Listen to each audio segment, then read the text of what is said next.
Bonjour à tous, venez au cœur de ce plateau d'Ensemble CMU. Nous sommes le mardi 3 septembre et je suis ravi de vous accueillir pour cette deuxième émission avec notre invité coup de cœur que je vous présente maintenant, Jérôme Michelet. Bonjour Jérôme. Bonjour. Bienvenue. Alors Jérôme, c'est marqué, il vient de Lab Sud. Lab Sud, c'est quoi? C'est une Fab Lab, donc c'est une nouvelle forme d'entreprise. Une association aujourd'hui. Une association. Et regardez, vous pouvez créer tout ça vous-même. Donc si vous avez envie de faire des cadeaux, c'est le do it yourself, le faire tout seul et le faire soi-même. Donc là, on a un vase et un néon, on verra tout à l'heure. Là, on a une tour qui est faite en laser 3D, imprimante 3D. Enfin voilà, ça c'est pour faire vos propres cadeaux, vos propres objets. Vous allez tout nous raconter dans un instant. On est content de vous accueillir, Jérôme Michelet. Vous représentez Lab Sud. Vous êtes donc un membre de cette association, vous l'avez dit tout à l'heure. Donc Lab Sud est un Fab Lab. Qu'est-ce que Fab Lab ?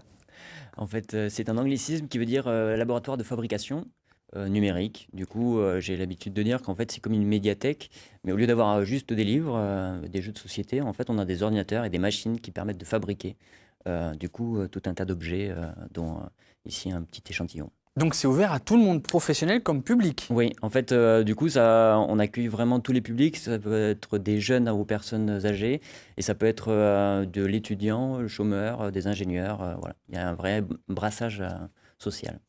Est-ce qu'il existe que des Fab Labs dans la construction d'objets, comme vous allez en parler dans un instant, ou ça peut s'étendre à d'autres secteurs de laboratoire comme la médecine, la pharmaceutique? Du coup, il y a un Human Lab à Palavas, les Flots. Il y a un Fab Lab plutôt côté architecture qui est à l'ENSAM, à l'école d'architecture de Montpellier. En fait, aujourd'hui, chaque école commence à développer son Fab Lab. Chaque entreprise aussi le développe parce que ça permet, finalement, on s'aperçoit, ça permet de libérer l'imaginatif, l'imagination. Ça permet aussi de s'enlever des contraintes. On peut se tromper avec un Fab Lab, en fait. Et ça coûte pas cher. C'est ça. Voilà. Et vous êtes principalement dans la création d'objets avec Lab Sud? Donc Lab Sud, en fait, ce qu'il a par rapport aux autres ici, c'est que c'est le Fab Lab historique de Montpellier. Et c'est aussi finalement le seul Fab Lab dans la définition même de ce qu'est un Fab Lab, c'est-à-dire ouvert à tous.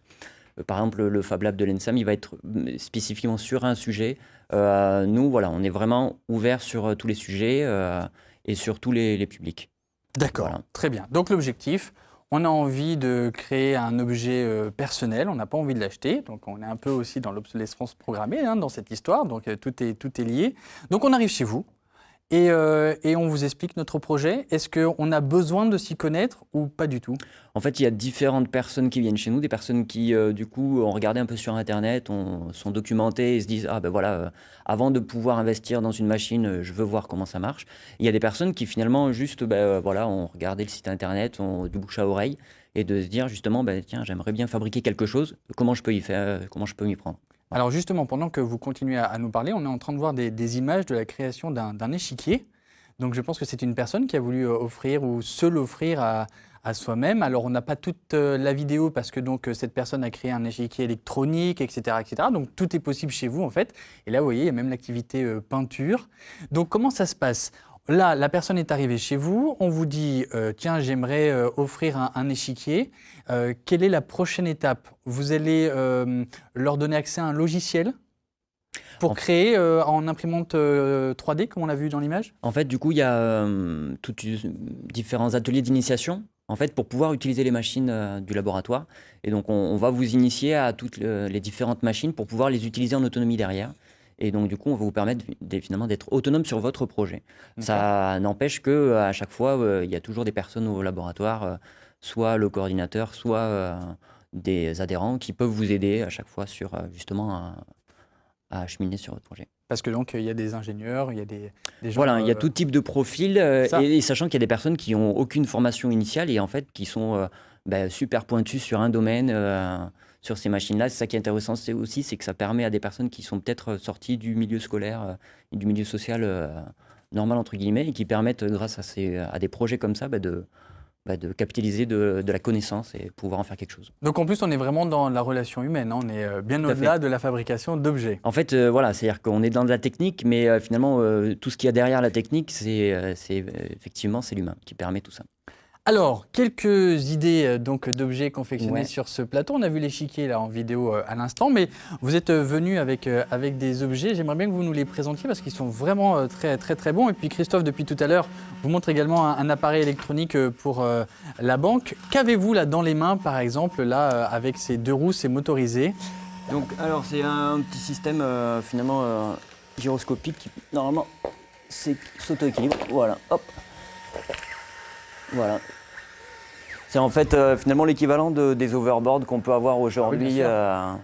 Et à quoi sert cet appareil donc, par exemple? Là, aujourd'hui, en fait, c'est typiquement juste pour de l'éducatif. C'est D'accord. pour montrer des concepts, Ok. ce qui permet de montrer finalement qu'est-ce qu'il y a à l'intérieur d'un overboard.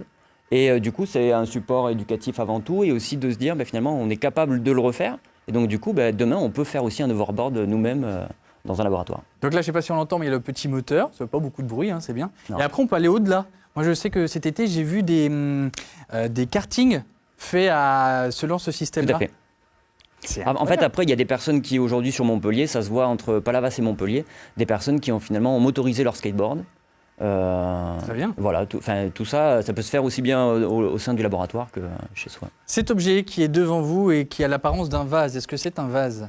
Alors, c'est un vase, c'est un peu tout ce qu'on veut. C'est-à-dire que ça, on l'a fait au départ pour montrer finalement, là, on a acheté une nouvelle machine et c'était pour montrer un peu la finesse du fil et un peu ce qu'on pouvait faire comme forme un peu fantasmagorique. Et Bien sûr. voilà. C'est pour montrer un peu toutes les Ça, c'est capacités. tout léger. Hein. Ouais, c'est tout léger, c'est tout fin et voilà, ça permet de vraiment toucher du doigt qu'est-ce qu'on peut faire avec une imprimante 3D, un peu les limites. Après, là, par exemple, on va avoir quelque chose qui finalement, on peut faire de l'imprimante 3D du coup avec différentes couleurs. Ok.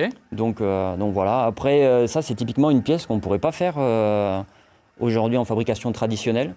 C'est-à-dire que c'est un bracelet qui est imprimé en une seule fois. Vous avez le système là, hop. Vous pouvez le fermer. Voilà. Donc c'est qui effectivement par rapport aux cadeaux de Noël ou quoi, personnalisé. Voilà, on peut imaginer un peu tout. Puis après, ça c'est par exemple, on peut imaginer. Moi, j'ai mon père qui avait fabriqué une maison de poupées pour mes sœurs. Là, on peut imaginer là.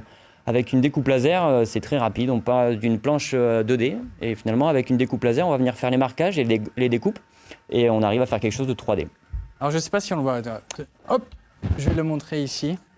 Il y a plein de petits détails là, je vais vous le montrer en relief. Là. Donc là, il y a les fenêtres qui sont là. Là, on voit les fenêtres qui sont là, les marches également. Je ne sais pas si vous les voyez, mais voilà, c'est très précis, c'est incroyable. Et là, regardez, hop, Christophe, ne bouge pas, je vais descendre moi. La cheminée qui est là. Et elle est vraiment, il y a même le petit trou, je ne sais pas si vous voyez, elle a le petit trou. Enfin, c'est incroyable, c'est super. Et donc ça, on vient avec juste cette idée-là de se dire, voilà, moi je veux faire une tour pour réponse, par exemple, pour ma petite nièce. Même des personnes qui viennent sans aucune idée de se dire, qu'est-ce que je peux faire? Et nous, on leur montre toutes les possibilités et voilà. C'est parfait. Il y a même des ateliers que vous organisez. Voilà. Donc du coup, c'est des ateliers d'initiation justement sur les technologies qui permettent aux personnes, parce qu'il y a bien des fois, on ne sait pas trop ce qu'on peut faire dans un Fab Lab jusqu'à ce qu'on y vienne et jusqu'à ce qu'on fasse des ateliers et de se dire, en fait, je peux faire ça, je peux faire un luminaire, je peux faire une table à manger ou quoi. Arrêtons de tout acheter. Et là, je vais recevoir toute une série de mails des industriels qui va me dire détends-toi un peu.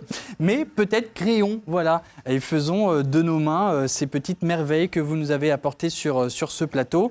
Et si vous êtes intéressé, vous l'avez entendu, vous avez juste l'idée, vous n'y connaissez rien, ce n'est pas grave, on vous accompagne. Voici le site internet labsud.org. Merci Jérôme d'être venu nous parler donc de cette association. Et bien voilà, comme vous l'entendez, c'est malheureusement terminé. Oh, mais on revient demain. Ah, merci pour votre fidélité. Tout de suite, c'est le 12-13. À demain.